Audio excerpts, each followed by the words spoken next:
so many things that an SDR is doing on a daily basis, and it's always about the grass being greener on the other side. Great. I think, Rahul, we all had this question when we started our careers. So, yeah, we all have gone through this phase, and I'm sure Kaushal will also agree, you will also agree, it's not the easiest when you just get into this whole organization and you're clueless what to do and where to start from. Ideas are a commodity, execution is not. There are companies in the US taking a stab at this problem over the last 3 years. It's still early in the game, but I think this will now, post-COVID, I think it's taken up a complete leaps and bounds in terms of the maturity already. So when you're a salesperson reaching out to another salesperson, you should be speaking completely differently to them than you would to any other profession. If you're reaching out to directors of IT or security or marketing folks, the way that you talk to a salesperson needs to be completely different.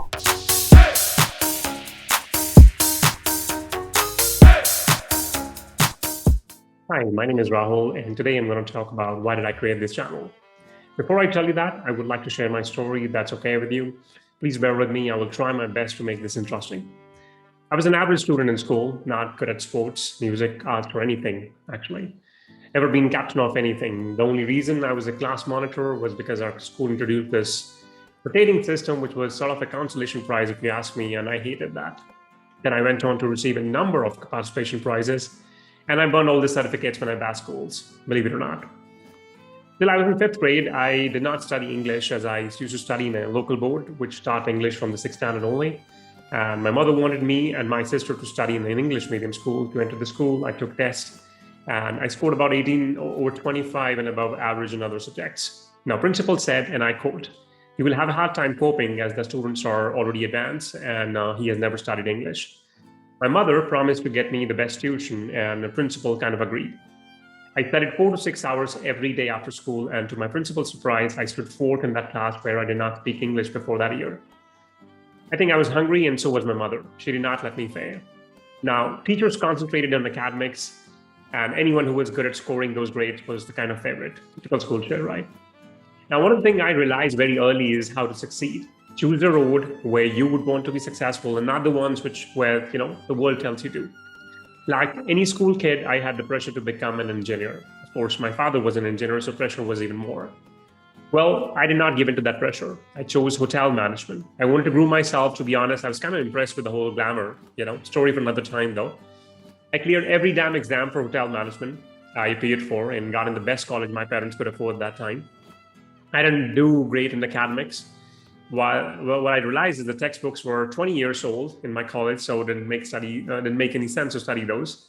So I skipped most of the classes and spent time in cyber cafes studying the latest processes, latest advancement, preparing for the interviews in the first year. The end goal was eventually getting a job, right? So when I passed with the college, I had appeared in 14 job interviews and I had 14 job offers in hand, clearing each and single interview. If you're wondering which one did I join, I did not join a single one. I joined the 15th one, which was near my house. Boss move, right? What might appear as a natural talent, I learned early what the interviewers wanted to hear, not what I had to answer, okay? What were they looking for? Turned out they all wanted to hear how I'd be the most loyal, hardworking, how I will think on my feet, how I'll be creative, all that jazz. Later, I worked in customer service for American Express for 4 years. I was formally trained on the accent, which you are probably hearing or seeing right now. So it's not something I'm faking. It's something which kind of just came into me while I was doing the job. So I was trained on American culture. I also trained a few batches before I moved to collecting money from hotel owners at a company called IHG, the one who owns all the Holiday Inns, Intercontinental, and so on.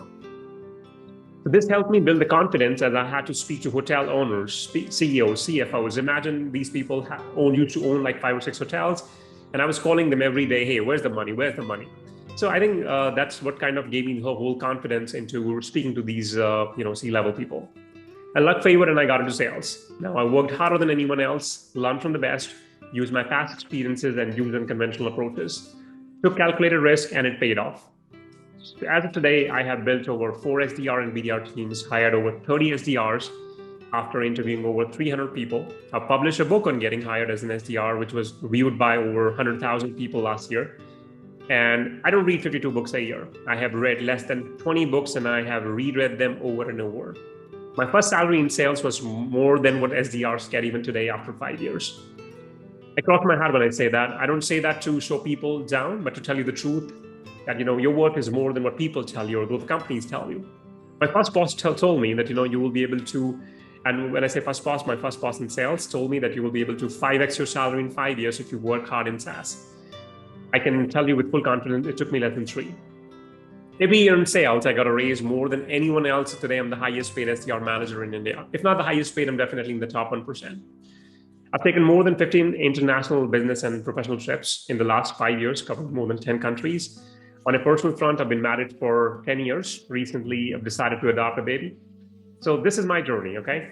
I've done it from absolutely zero and succeeded by failing faster. If I can do it, some of you are way smarter and privileged than me. Trust me.